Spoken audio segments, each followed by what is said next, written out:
What's up, guys? We meet two college students, the young Derry and his sister Patricia, who are driving home from college for vacation. It's a long trip home, and the highway is mostly deserted.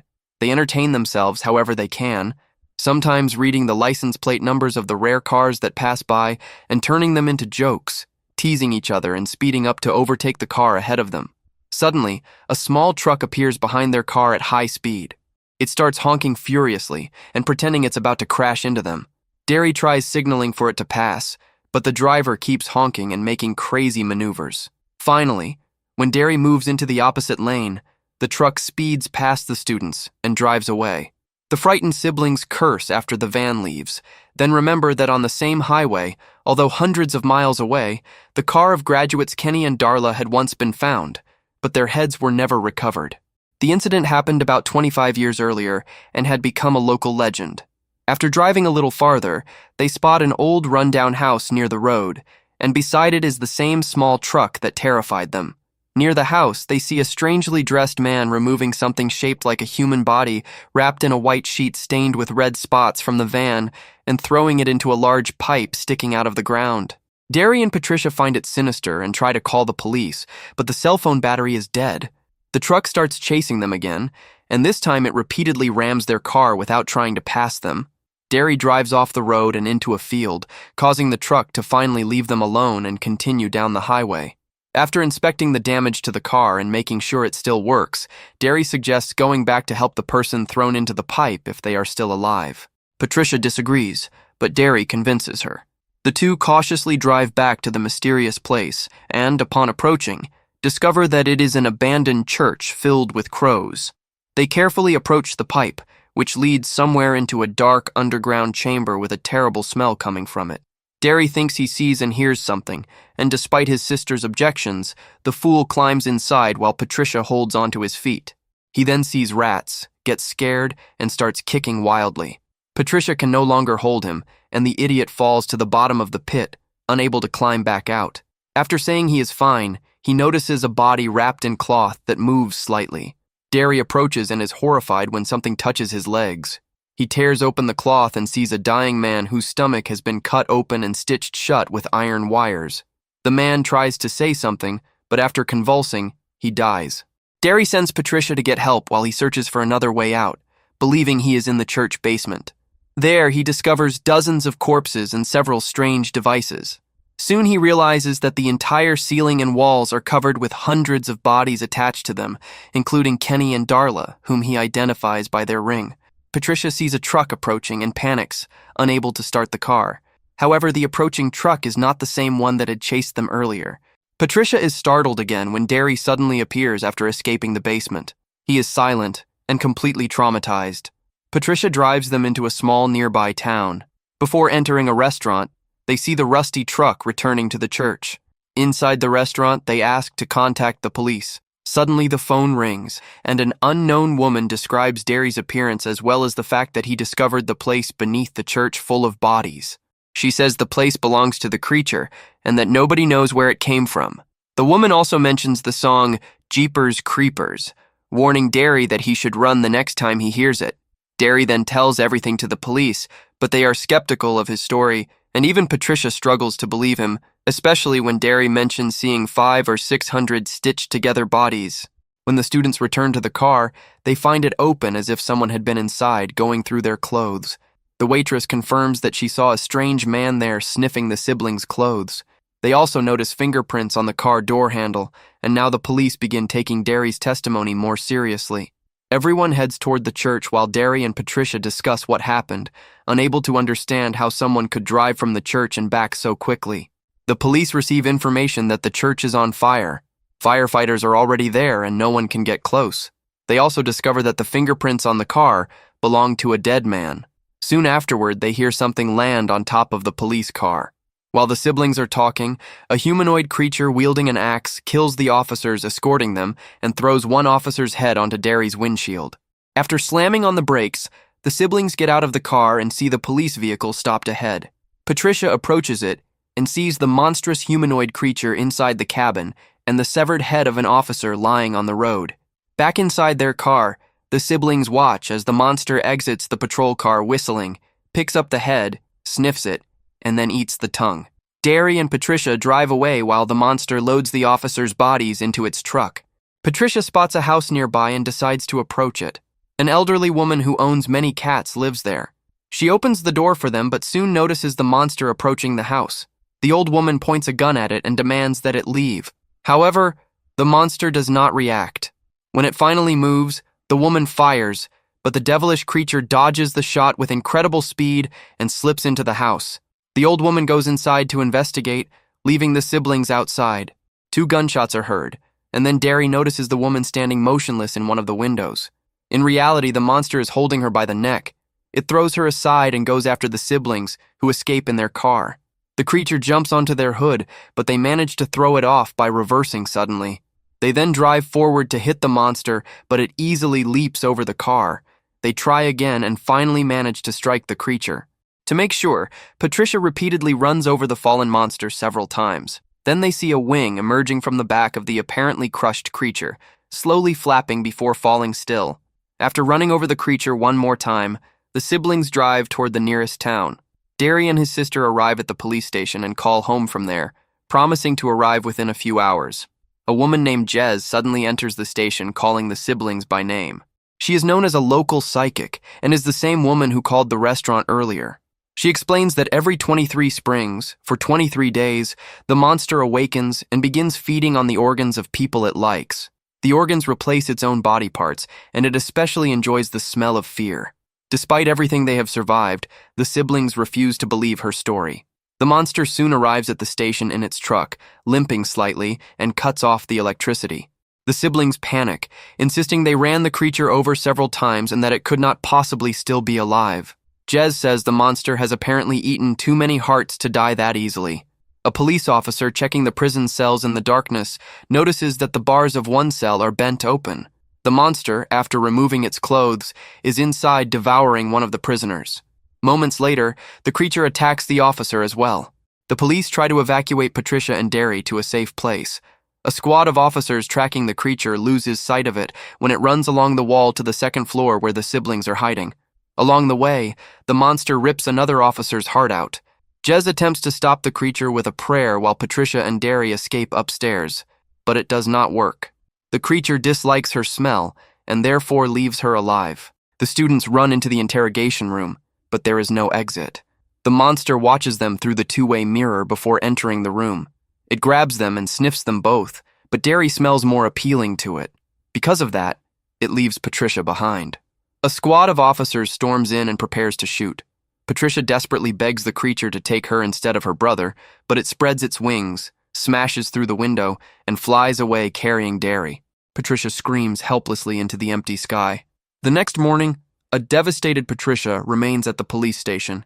Jez tells her that her parents have arrived to pick her up. Patricia asks what Jez truly saw, and the woman simply replies that she is just a crazy old lady.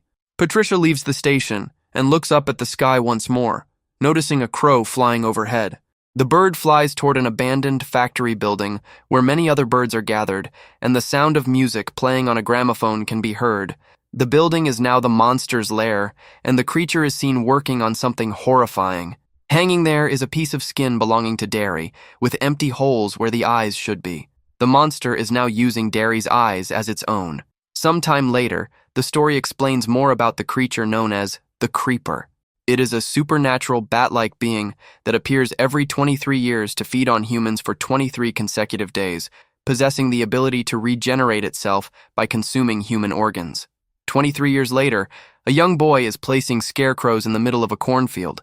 His father, Jack, reminds him to tie them carefully. Suddenly, their dog starts barking, signaling danger nearby. Apparently, the creeper is secretly stalking the boy while disguising itself as a scarecrow. The creeper subtly moves, catching the boy's attention. Curious, the child approaches to inspect the scarecrow, but as soon as he notices the creature's feet, he immediately runs away in terror. The creeper spreads its wings and chases after him while the boy screams for help. Within moments, the creature catches him. Jack and his older son hear the commotion and rush into the cornfield, where they find the younger boy desperately crying for help while the creeper drags him away. The monster instantly flies off with the child, leaving them powerless.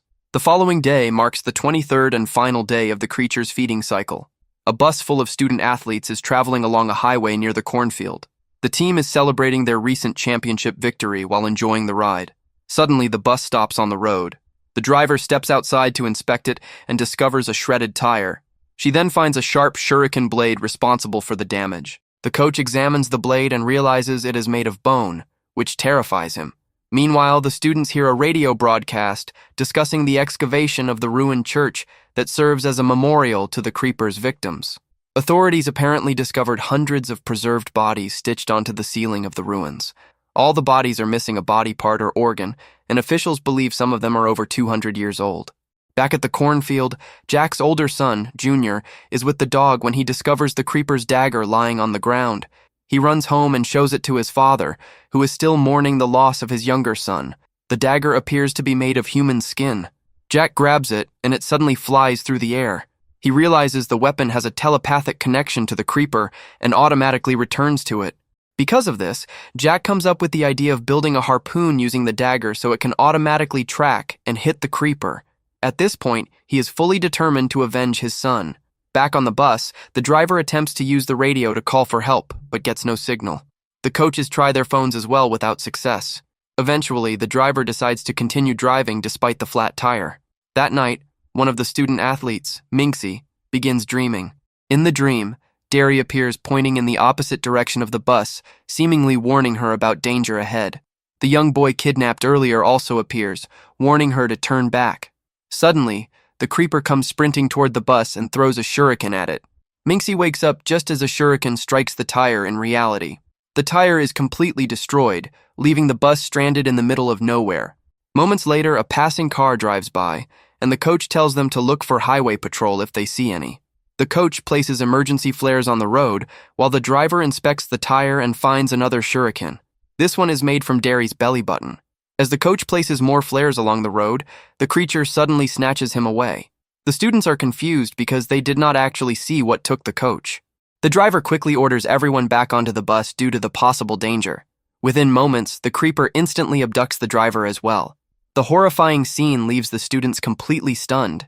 The remaining coach orders everyone to stay inside the bus, but shortly afterward the creeper suddenly appears and grabs him too. One of the students, Scott, tries pulling him back but fails. Afterward, they slam the bus door shut in panic to keep themselves safe. Scott then describes the creature to the others, while they nervously wonder where the monster disappeared to. Meanwhile, Jack learns through the radio that there have been kidnapping cases reported in the area. This confirms his suspicion that the creeper is nearby. Back at the bus, the nerdy student Andy continues trying to call for help over the radio, but nobody answers. The students discover a spear and a flare gun and plan to use them as weapons for defense. Scott suggests they run to a barn in the middle of the field, but his girlfriend disagrees, terrified that the creeper might attack them the moment they leave the bus. The other students also reject Scott's idea, frustrating him even more. During the argument, Minxie suddenly sees the creeper's horrifying face outside the emergency exit door. The other students notice it too, and everyone immediately ducks between the seats. The creeper senses their fear and starts terrifying them on purpose. It then makes a strange clicking sound directed toward Dante, Scott, Minxie, Andy, and David. Apparently, the creeper has identified them as its next victims. The creature begins violently shaking the bus, and one of the screws on the emergency door falls loose. After the creeper flies away, Minxie suddenly faints and begins dreaming again. In her dream, she sees the creeper standing in the middle of the cornfield. Derry appears beside it speaking incoherent words before warning her that the creature appears every 23 years to feed on humans for 23 days. Suddenly, Derry's eyes disappear, and Minxie wakes up in terror. After waking up, she warns the others that the creeper has chosen some of them as its next victims and that it will continue hunting them. She explains that the creeper only has until sunrise before it disappears again for another 23 years. Minxie also says the creature chooses people through their fears and targets the body parts it wants to take from them. Terrified, Andy desperately tries to call for help again over the radio. Meanwhile, Jack and his older son continue driving down the highway searching for the creeper. They discover the completely destroyed car belonging to the missing driver. Jack inspects it and realizes the driver has likely become another victim of the creature. Then Andy's radio signal suddenly comes through. Jack grabs the radio and tells Andy that they are on their way to the bus, although it may take some time to reach them. After hearing that rescue is coming, the students begin celebrating in relief. At that exact moment, the creeper suddenly crashes through the roof of the bus. It grabs Andy's head through the hole in the ceiling. Trying to save him, one of the girls stabs the creeper in the head with the spear. This allows the students to pull Andy away from the monster. The spear remains lodged inside the creeper's skull as the creature struggles to remove it. Eventually, it yanks the spear out, but its head is left horribly damaged. The creeper then reveals its severed head before flying into the sky. However, badly injured, it soon crashes back down onto the roof of the bus, shattering the windows from the impact. The students stare in disbelief, wondering whether the creature is finally dead. Scott decides this is their chance to escape the bus, but when they try opening the main door, it refuses to budge. They quickly realize the creeper intentionally destroyed the emergency exit earlier to trap them inside. Suddenly, one of the creeper's wings falls into the bus, and Dante foolishly starts playing with it. The wing suddenly comes to life and wraps around him. The creeper begins dragging Dante away while the students desperately try pulling him back, but Dante's head is ripped off during the struggle. His body remains inside the bus while the creeper flies away carrying the severed head. David grabs the flare gun from Dante's pocket. One of the girls then looks outside and sees the creeper removing its own damaged head. Moments later, Dante's head emerges grotesquely from the creature's stomach. The creeper now uses Dante's head as its new one before flying away once more. Scott finally forces the bus door open and proposes separating the people targeted by the creeper from the rest of the group.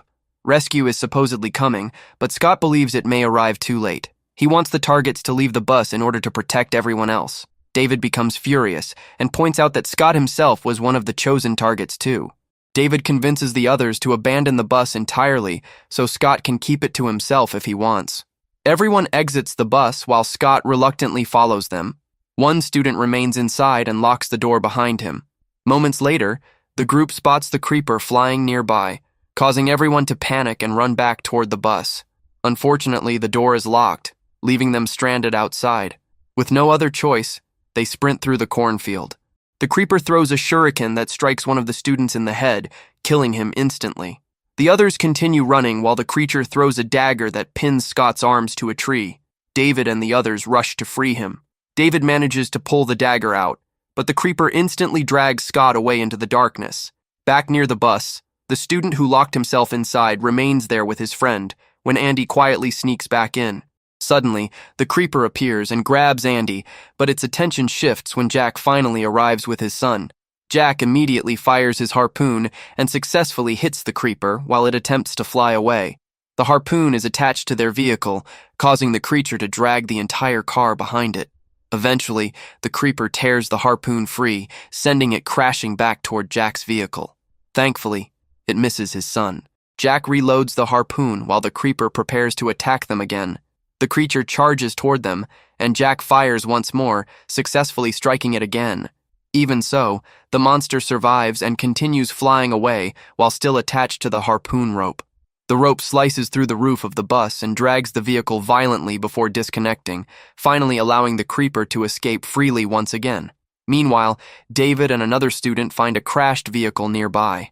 His friend discovers the keys inside and they quickly steal the car. Moments later, they see the creeper approaching and panic as they speed away. The creature rapidly catches up to their slow vehicle, targeting David, who is sitting in the back seat. David fires the flare gun at the creeper, briefly stopping it, but the creature is far too fast and catches up again. Desperate to save David, the driver pushes the girl out of the car before slamming on the brakes. Because of its speed, the creeper crashes violently through the vehicle, causing it to flip over. Miraculously, everyone survives. A wounded David crawls out of the wreckage and notices that one of the creeper's wings has been broken. The burning vehicle suddenly explodes, forcing the nearby creeper to rise again. The creature smells David's fear hormones and attempts to chase him, but it realizes many of its limbs are broken. Despite its injuries, the creeper still manages to leap toward David. Seeing the monster coming, David shoots it once more with the flare gun. Even so, the creature lands on top of him and tries to devour him alive. David struggles with all his strength to hold the monster back while the creeper desperately attempts to bite him. At that moment, Jack arrives and fires the harpoon directly into the creature.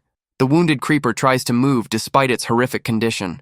Jack then rushes toward it and viciously stabs the monster, causing it to howl in agony. Filled with rage for the loss of his younger son, Jack repeatedly stabs the creature over and over again.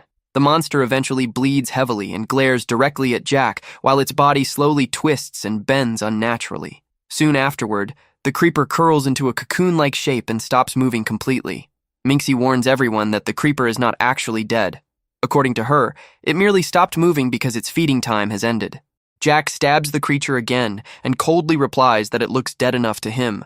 The surviving students stare ahead in complete shock, their faces marked by trauma, but at least they are finally reunited after surviving the horrifying nightmare. The movie then jumps ahead 23 years later when the creeper is about to awaken once more. It is revealed that Jack kept the creeper's body and built an entire attraction around it. He transformed the place into a paid tourist site where curious visitors can come see the monster. Jack describes the creeper as a giant bat from the deepest pits of hell. One day, a group of teenagers visits the attraction and pays for tickets through Jack's now grown-up son. The teenagers enter the barn and discover the creeper's body hanging on the wall. Old Jack sits nearby with his harpoon pointed directly at the creature while the teenagers interview him. He tells them the story of how he defeated the monster with the harpoon. Then he reveals that he is waiting there for 3 more days. Apparently, the 23rd day of spring is approaching once again, and according to the legend, the creeper will soon return to life. In the final moments, old Jack patiently waits for the creature's rebirth, hoping for one last chance to kill it forever with his harpoon. That was full movie recaps. See you in the next video.